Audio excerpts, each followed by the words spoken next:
ముందు ఎర్ర సముద్రం, వెనక ఐగుప్తు సైన్యం తప్పించుకునే దారి లేక జనం భయపడినప్పుడు మోషే దేవుని మీద నమ్మకం ఉంచాడు. దేవుడు సముద్రాన్ని రెండుగా చీల్చి తన ప్రజలకు దారినిచ్చాడు. ఆయనను నమ్మిన వారికి అసాధ్యమైనది ఏది లేదు. నీ పరిస్థితులు నీకు వ్యతిరేకంగా ఉన్నప్పుడు కూడా దేవుని మీద నమ్మకం ఉంచితే ఆయన నిన్ను ఎప్పుడు చేయి విడవడు.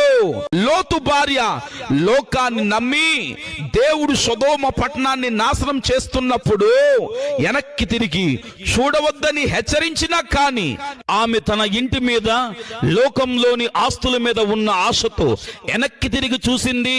ఆమె అక్కడికక్కడే ఉప్పు స్తంభముగా మారిపోయింది. మనం దేవుని వైపు చూస్తూ సాగిపోవాలి తప్ప గడిచిన లోక భోగాలను గురించి ప్రాకులాడకూడదు. హేరోదు రాజు గర్వాన్ని నమ్మి ప్రజల పొగడ్తలను పొంగిపోయి తన్ను తాను దేవునిగా భావించుకున్నాడు. దేవునికి మహిమను ఇవ్వకుండా తన సొంత గొప్పతనాన్ని నమ్మాడు. ఏమైంది? వెంటనే దేవుని దూత అతనిని దెబ్బతీశాడు.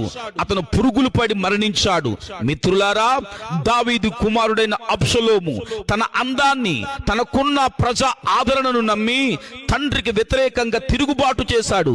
తన జుట్టు తన అందానికి గుర్తుగా భావించేవాడు.